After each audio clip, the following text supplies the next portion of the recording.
আরো শুনতে চান? না না, থাক থাক, মন্ত্রীর কথা যত না বলা যায় ততই ভালো। আর বিজ্ঞানী, তুমি এবার বলো। আমি এই 1 বছরে অনেক পরিশ্রম করে এক আশ্চর্য আকাশযান তৈরি করেছি মহারাজ। যে যানে চড়ে কমপক্ষে 10 জন খুব অল্প সময়ে অনেক দূর থেকে ঘুরে আসতে পারে। তাই নাকি? এ তো খুব ভালো আবিষ্কার। তা এতদিন জানাওনি কেন? ভেবেছিলাম কাজ সম্পূর্ণ হলেই আপনাকে জানাবো। তা কবে সম্পূর্ণ হবে তোমার ওই আকাশযানের কাজ? সম্পূর্ণ হয়ে গেছে মহারাজ। এবার আপনি বললেই চড়াতে পারি।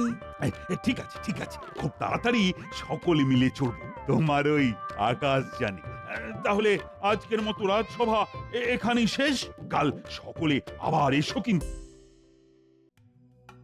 বিজ্ঞানীর এই আকাশযানের কথাটা সাহেবদের কাছে পৌঁছে দিতে পারলেই অনেক টাকা পুরস্কার পাওয়া যাবে। তাহলে আর দেরি কেন, আজই গিয়ে খবরটা ওদের কানে দিয়ে আসি। গিন্নি, ও গিন্নি, বলো, কি বলবে? আমি একটু বেরোচ্ছি কোথায় বেরোচ্ছ? একটা বিশেষ কাজে। কাল থেকে আমরা এই মাঠেই বল খেলবো। মাঠটা কত বড়, আর মাঠ ভর্তি কি সুন্দর ঘাস। মাঠটা সুন্দর হলে কি হবে? সাহেবগুলো তো আর ভালো নয়, আমাদের দেখতে পেলেই তো তাড়া করে। আরে এত ভয় পাচ্ছিস কেন? এখন তো কোনো সাহেবকে দেখতেই পাওয়া যাচ্ছে না। নে নে, ছুটে গিয়ে ধর।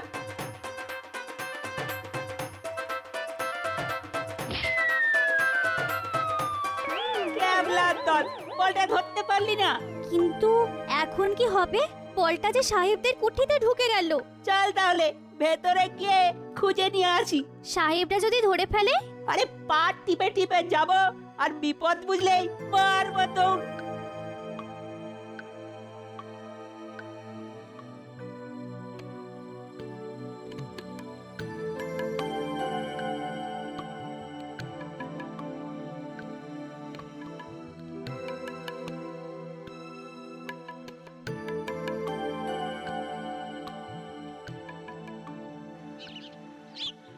বলবো কি সাহেব, আমাদের বিজ্ঞানী এমন একটা আকাশযান তৈরি করেছে যে আকাশযানে চড়ে হুশ করে অনেক দূর চলে যাওয়া যায়।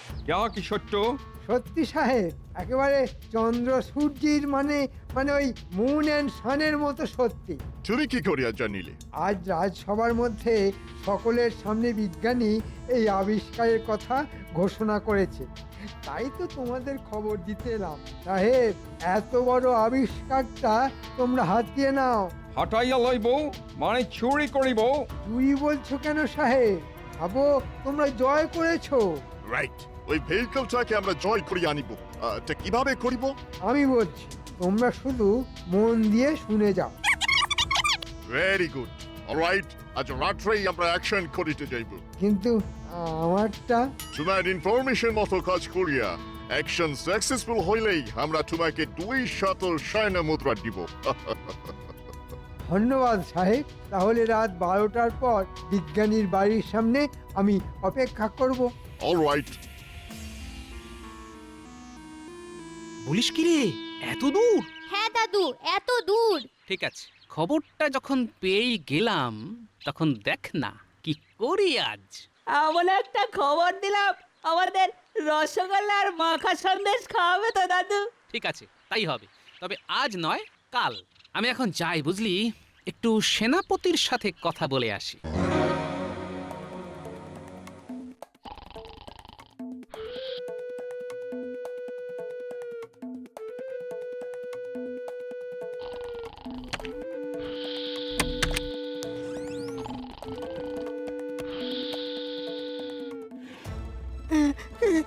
কে কে কে তোমরা? কি চাই? কুইক! পোড়া কপাল, এখানেও সেই গোপাল। আমি বাবা পালাই।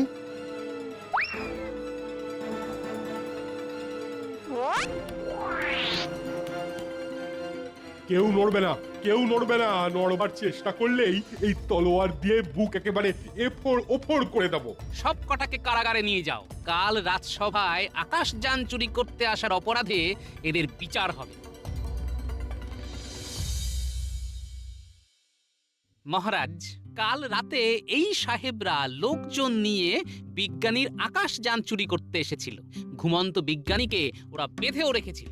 বটে সাহেব, সাহেব তোমরা এত খারাপ, হ্যাঁ?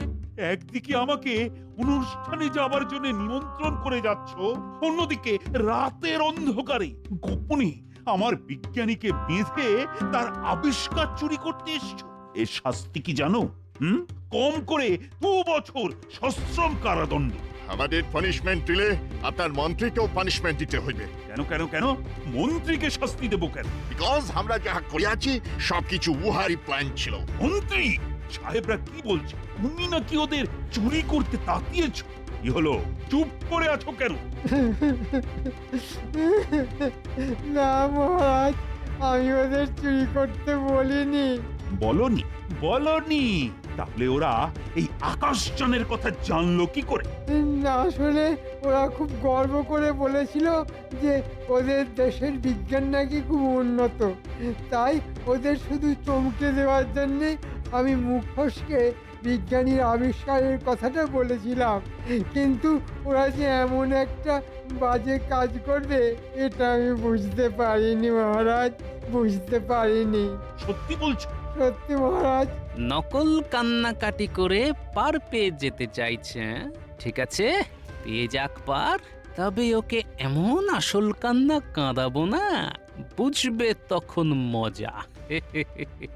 ঠিক আছে, অসাবধানে ভুল যখন করেই ফেলেছ তখন কোনো শাস্তি তোমায় আমি দিচ্ছি না। তবে মন্ত্রী, ভবিষ্যতে কিন্তু আর এরকম ভুল করো না। আর সাহেবরাও কিন্তু রেহাই পাবে না। ওদের 2 বছরের সশ্রম কারাদণ্ড ঘোষণা করছি। যাও যাও, এদের কারাগারে নিয়ে যাও। ট্রেটার মন্ত্রী, আমরা তোমাকে ছাড়িব না। We will see you. কিরে, কেমন খাচ্ছিস সব?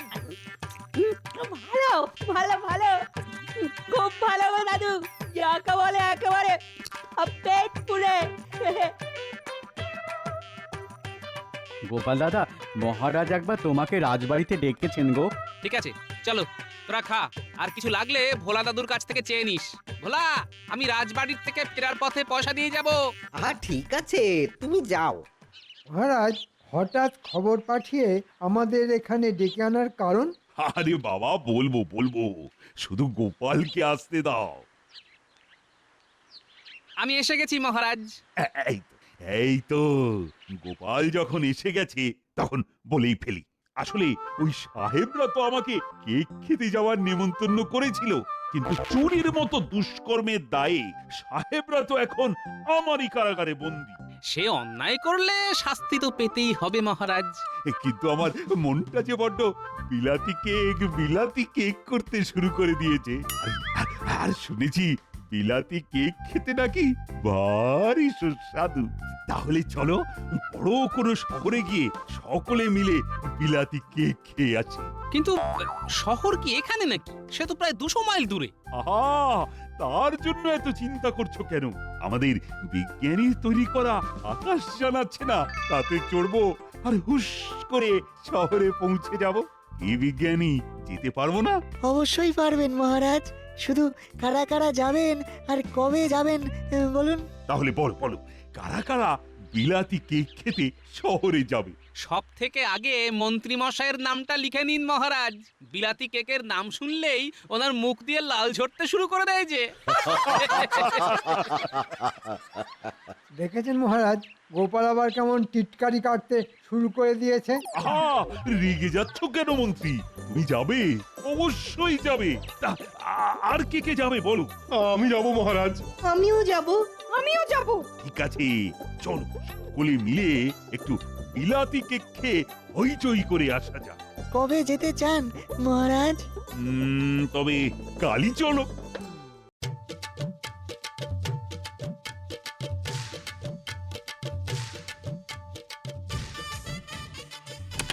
সকলে নিজের আসনে বসুন, আর যান শুরুর মুহূর্তে একটু ঝাঁকুনি লাগবে, তাই আসনের হাতলটাকে শক্ত করে চেপে ধরে থাকবেন। এই বিজ্ঞানী যা বললো সকলে কিন্তু তাই করো। বাপরে, কি আওয়াজ! হ্যাঁ, প্রথমটা হবে, তারপর আস্তে আস্তে কমে যাবে। হ্যাঁ,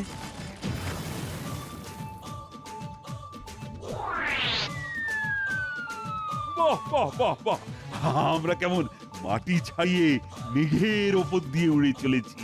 সত্যি সত্যি বিজ্ঞানী, ধন্য ধন্য তুমি, আর ধন্য তোমার আবিষ্কার। আমরা এখন শহরের এলাকার মধ্যে চলে এসেছি।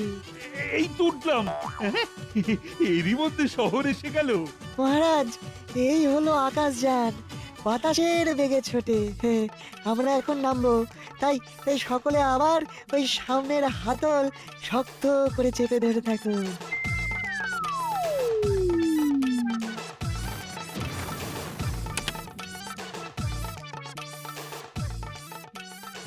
সকলে এবার এক এক করে বেরিয়ে আসুন, আসুন আসুন।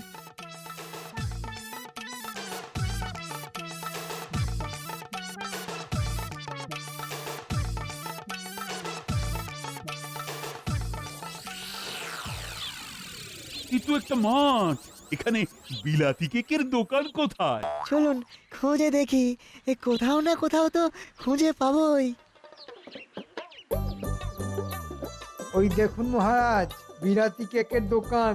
বাহ বাহ বাহ বাহ, খুব ভালো খুব ভালো, কত সহজে পেয়ে গেলাম। এই চলো চলো চলো, তাহলে কেক খেয়ে আসা যাক। ওহে দোকানদার, তোমার দোকানের সব থেকে ভালো কেক আমাদের প্রত্যেককে 4টে করে দাও দেখি। এক্ষুনি দিচ্ছি বাবু।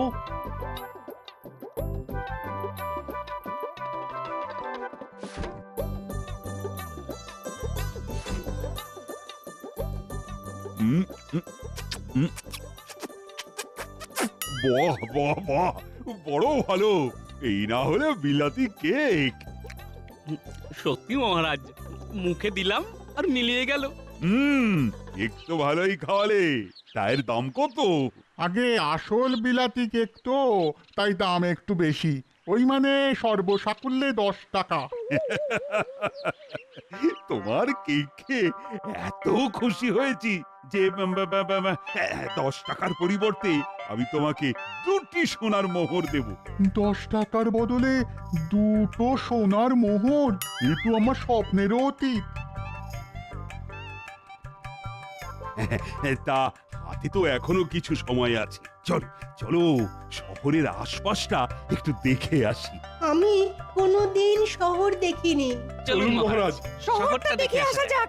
ওহ, ওহ, আমার আমার পা ব্যথা করছে, তাই আপনারা যান, আমি এই দোকানে একটু বসি।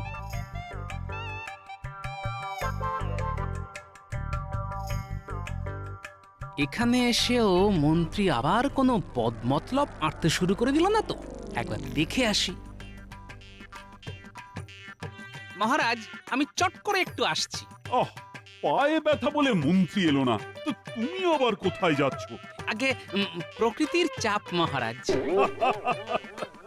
যাও, তবে আমরা কিন্তু এখানে আর আধ ঘন্টা মতন থাকবো। সময় মতো আকাশযানে চলে এসো। ঠিক আছে মহারাজ। শোনো, আমাদের মহারাজ তোমাকে 2টি সোনার মোহর দিয়ে গেছেন। একটা তুমি রাখবে, অন্য মোহরটার বদলে যতগুলো বিলাতি কেক হবে সবগুলো একটা বাক্সে ভরে এক্ষুনি আমাদের আকাশযানে পাঠিয়ে দেবে। কিন্তু আপনাদের মহারাজ তো এসব কিছু বলে গেলে না। মহারাজ ব্যস্ত মানুষ, তাই হয়তো বলতে ভুলে গেছেন। আমি তার মন্ত্রী, তাই আমি যেরকম বলছি সেই রকমই করতে হবে তোমার। আমি এখন চললাম, তাড়াতাড়ি পাঠিয়ে দাও। ঠিক আছে, পাঠিয়ে দিচ্ছি। রাজাটা ভালো, কিন্তু মন্ত্রীটা দেখছি খুবই কঞ্জুস। আপনি আবার ফিরে এলেন যে, কিছু বলবেন?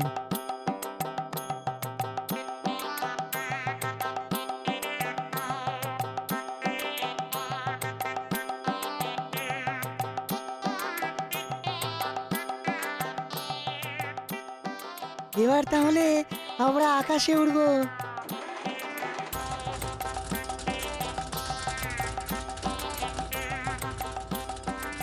দাঁড়ান দাঁড়ান দাঁড়ান, এই এই এই বাক্সটা রাখুন। কি আছে এই বাক্সে? আগে নিজের গ্যাঁটের করি খরচ করে কেক কিনেছি, একেই বলে বুদ্ধির জোরে করে খাওয়ায়।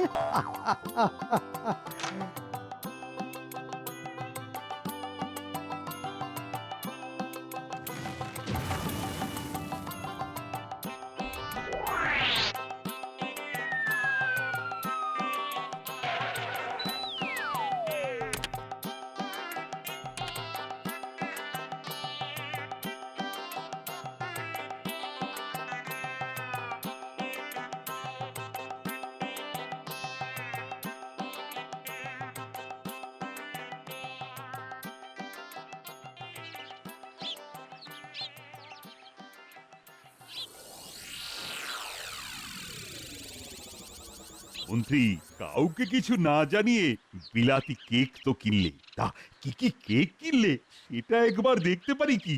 কেন পারবেন না মহারাজ? এই দেখুন। কি মন্ত্রী, এ তো ছোট ছোট পাটকেল আর বাতিল কাগজে ভর্তি।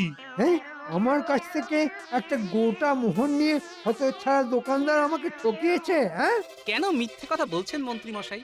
আপনি কোনো মোহরই দেননি। মহারাজ যে 2টি মোহর দিয়েছিলেন, আপনি ওই দোকানদারকে চাপ দিয়ে তার একটার বদলে কেক দাবি করেছিলেন। কি বলছো কি গোপাল, এ তো খোদার উপর খোদকারি। ঠিকই বলেছেন, খোদার উপর খোদকারি, আর তার উপর আসল কারিগরিটা তো আমি করেছি মহারাজ। মানে পায়ের ব্যথার অছিলায় মন্ত্রী মশাই তো দোকানে থেকে গেলেন, তাই আমার মনের মধ্যে কেমন একটা সন্দেহ হলো। আমিও তাই প্রকৃতির বেগের বাহানায় ওই দোকানে গিয়ে আড়াল থেকে মন্ত্রী মশাইয়ের সব কথা শুনে নিলাম। তারপর মন্ত্রী মশাই দোকানদারকে 1 মোহরের পরিবর্তে বাক্স ভর্তি কেক দিতে বললেন, আর মন্ত্রী মশাই চলে যেতে আমিও দোকানে ঢুকে বাক্স ভর্তি কাগজ আর ছোট ছোট পাটকেল দিতে বললাম। গোপাল, কোন রকম গলাবাজি করবে না মন্ত্রী। তোমার মতো চোরকে না শিক্ষা দিতে গোপাল একেবারে ঠিক কাজ করেছে। আমি কিন্তু আরেকটু কাজ করেছি মহারাজ। ওই 1 মোহরের পরিবর্তে আমি ওকে 1 বাক্স টাটকা বিলাতি কেক পাঠিয়ে দিতে বলেছি। কাল সকালের মধ্যেই ঘোড়ার গাড়ি করে ওই কেক কৃষ্ণনগরে চলে আসবে। সকলে মিলে ভাগ করে খাবো। এটাই হলো আমার কারিগরি। এই না হলে গোপাল। আমিও 2-1টা পাবো তো গোপাল? পাবেন বই কি, এই তো আপনার কেক। হ্যাঁ হ্যাঁ, এই হলো তোমার কেক। গেঁটের কড়ি খরচ করে যখন কিনেছো, তখন সবটাই খেতে হবে তোমায়। এসব অখাদ্য কুখাদ্য খেলে আমি যে মরে যাব মহারাজ।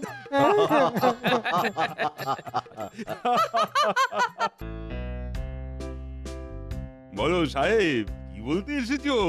রেজে, কামিং 1st জানুয়ারি আমাদের নিউ ইয়ার, নতুন বছর।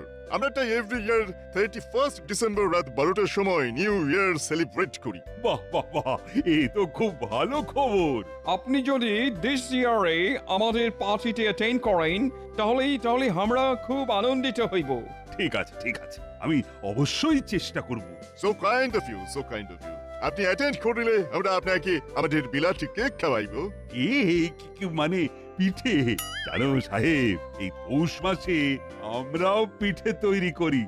দেখো দেখো, এই দিক দিয়ে আমাদের সংস্কৃতির মধ্যে কত মিল। ওয়েল সেড মহারাজ, ওয়েল সেড। আচ্ছা তাহলে আজ আসি। হ্যাঁ হ্যাঁ, এসো এসো এসো। আর আমাকে নিমন্ত্রণ করার জন্য তোমাদের ধন্যবাদ সাহেব, ধন্যবাদ। তা মহারাজ, সাহেবরা এসে আপনাকে নেমন্তন্ন করে গেল? আরে শুধু নেমন্তন্ন, যাকে বলে একেবারে নির্বদ্ধ নিমন্ত্রণ। আহা, আপনার সাথে যদি আমাকেও নেমন্তন্ন করতো, আহা, জীবনে কখনো বিলাতি কেক খাইনি, শুনেছি খুব ভালো খেতে।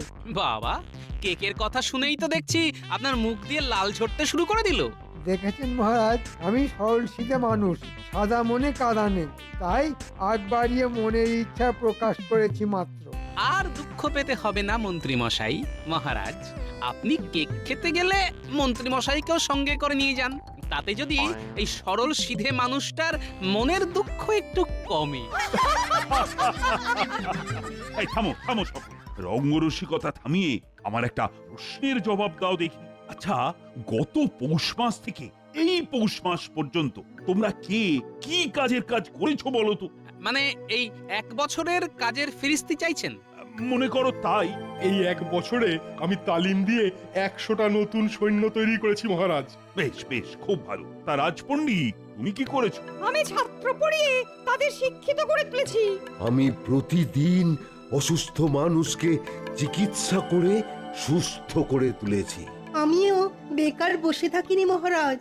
1 বছরে আমি 350টা পদ্য রচনা করেছি। আর এই যে গোপাল, এই 1 বছরে তুমি কি করেছো? হ্যাঁ, আমি রাজসভায় এসে হাস্যরস পরিবেশন করে সকলের মন ভালো করেছি। আর বিপদে আপদে বুদ্ধি আর সৎ পরামর্শ দিয়ে আপনাকে আর এই রাজ্যকে নানান বিপদের হাত থেকে বাঁচিয়েছি। আমাদের সকলকে উদ্ধার করে দিয়েছো। এই যে মন্ত্রী, তুমি কি করেছো? আমি ও হ্যাঁ হ্যাঁ হ্যাঁ মনে পড়েছে আমি রোজ সময় মতো রাজসভায় এসেছি। তা এসেছো? বাহ, কিন্তু এসে কাজের কাজটা কি করেছো? মানে এই মুহূর্তে সেগুলো ঠিক মনে পড়ছে না মহারাজ। আমি মনে করিয়ে দেব মন্ত্রী মশাই। তুমি ঠিক আছে, দাও। সুকর্মের পরিবর্তে বেশ কিছু দুষ্কর্ম করেছেন আপনি, যেমন কোষাগার থেকে টাকা সরাবার মতলব করেছেন। যদিও আমার বুদ্ধির কাছে হেরে গিয়ে আপনার সেই মতলব ভেস্তে গেছে। এ বাবা, এ তুমি কি বলছো গোপাল ভাই?